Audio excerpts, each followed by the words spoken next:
ساعت 4 ظهره. همینقدر حوصله ندارم. چراغم روشن کردم، دارم میرم باشگاه. یعنی باید برم، حتی حالم خوب نیست، ناراحتم. همیشه باید پاشم برم باشگاه. همونجور که میبینید تند و سریع و 1 دقیقه آماده شدم که برسم. خیلی دیرم شده، شریکرم پیدا نکردم، پس از بطری کمک گرفتم و BCAA میخوام بریزم. اصلا حوصله رانندگی نداشتم، میخواستم اسنپ بگیرم که اینجا دیرم شده بود، ولی هرچقدر منتظر میشدم هیچکی قبول نمیکرد که بیاد منو ببره. روخ بینیمم که دیدید از همه زاویه ها عملی شده. آخر سر خودم مجبور شدم سویچ رو بردارم و رانندگی کنم.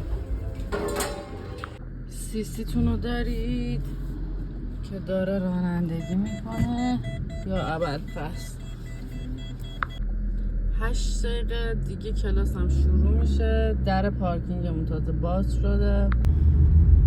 خودم رو تند و سریع رسوندم، با اگه 20 دقیقه تو کلاسم راه بود، ولی رسیدم.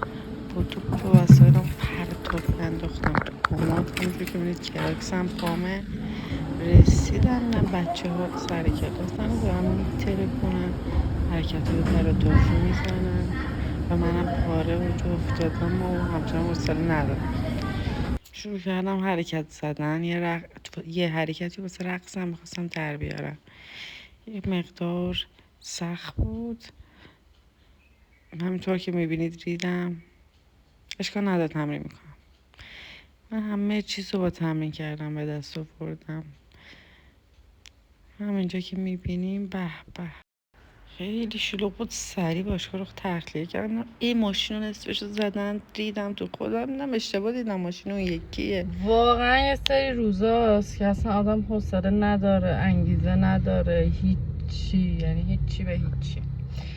امروز واسه من یکی از اون روزا بود. یعنی هر چقدر که نزدیک تولدم میشیم آدم حال حوصله نداره. من اینجوریم، ولی never give up. واقعا یعنی این همیشه سعی میکنم الگوی زندگیم باشه توی هر زمینه ای.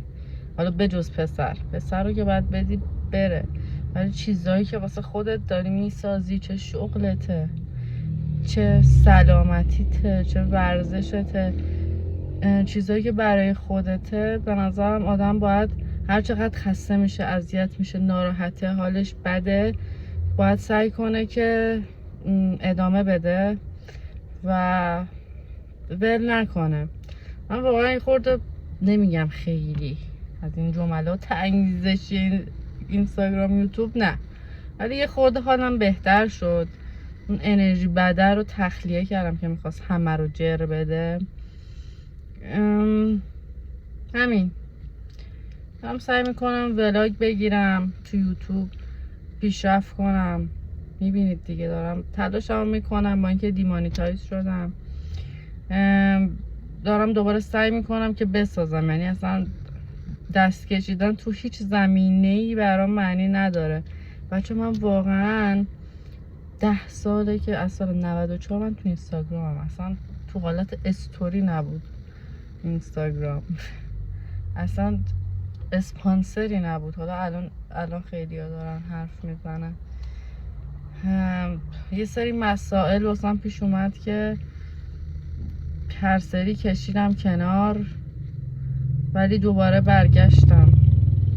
امیدوارم این دست نکشیدنه که تو ذهنم هست واقعا من به یه مسیری، حالا توی هر مسیری که قراره باشه، چه ورزشی، چه شغلی، چه هر چی، کمکم باشه. چون واقعا رو فشار و اذیت دارم میشم. قرامو زدم، خیلی دوستتون دارم. من میخوام راه بیفتم سمت خونه. همین.